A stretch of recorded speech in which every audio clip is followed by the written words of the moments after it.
Good afternoon guys. Ayan, sa araw na ito mga idol ay mag-unbox tayo ng air filter ng ating R150 at tuturo ko sa inyo kung paano mag-install.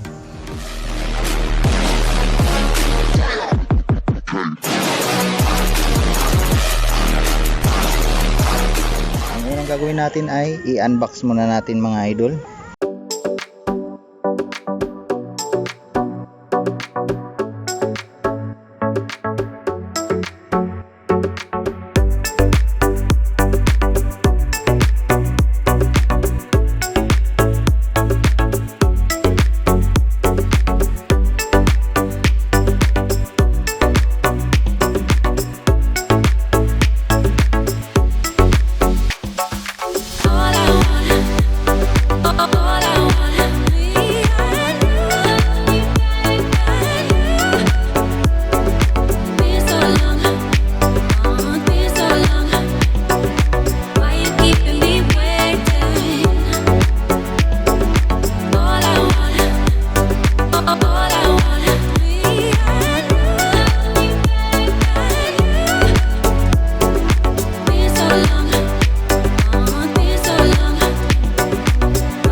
Ang pagbaklas yung mga idol, iangat lang itong clearance na to. Pagkaangat dyan, matatanggal na natin yan. Maluwag na mga idol, ibig sabihin pwede na natin matanggalin yan. At ibig sabihin natanggal na yung mga nuts, wala na tayong tatanggalin. Start.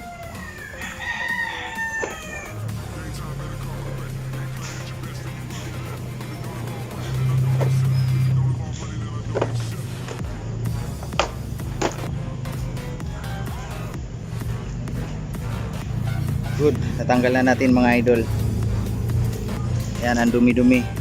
At kung napapansin nyo mga idol, napapansin nyo yung original fit na fit siya, oh. Diba?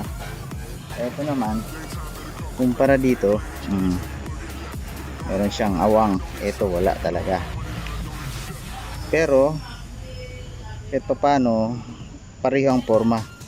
Urig pa to mga idol, may tatak pa na na Suzuki. Ayan, may tatak pa na Suzuki yan. Kaya isipin mo mga idol, 2011 model, ngayon lang napapalitan to. Kaya tingnan mo, noong nakaraan kasi hindi na siya makakahinga, ang ginawa ko, binutas ko na lang siya para makahinga. Nagulat ako, akala ko sira na yung spark plug. Ayan, wala na pa tumpik-tumpik pa mga idol, kakabit na po natin. Ganun lang simple. Yan, lapit natin paano magkabit.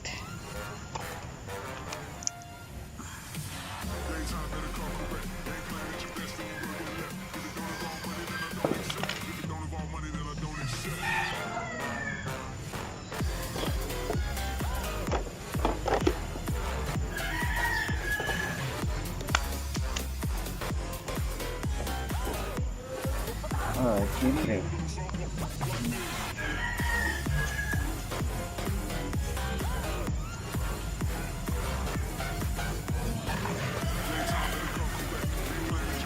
Pagkakataon na itong mapunasan eh.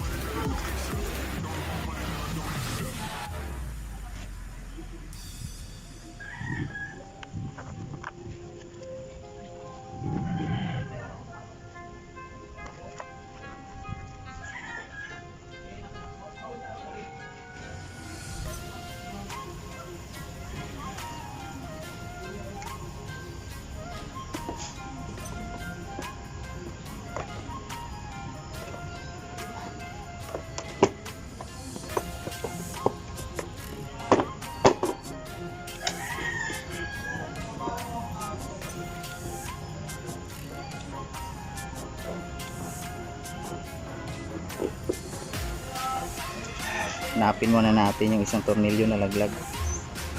At ito na nga, nakita na natin.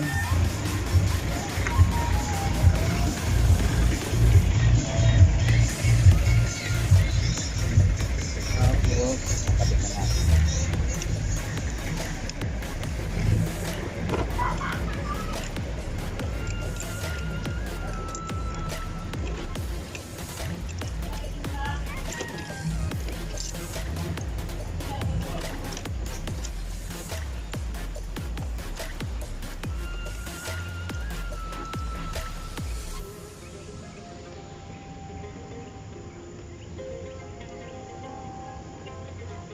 Okay. Ganun na kasimple mga idol. At ang gagawin dito mga idol sa luma ay alam na. Tapon. Ayan, ganun lang kasimple mga idol. At ang brand pala ng ating pinalit na replacement mga idol na air cleaner ay Santal product from Lazada. Kaya yun na yung gagawin natin. Kahit medyo pangit ay ating kakabit. At shout out kay John. Ayan, testing natin yung tunog. Ayan, mga idol, ayan yung new breed. Yan, ito yung new breed natin mga idol. At may bisita po tayo ngayon, Gen 1, napakagwapo. Yan, kay Kuya. Kuya, shout out. Yan. Tama natin si Kuya sa ating vlog. Gwapo mga idol, pati kulay oh, pareho.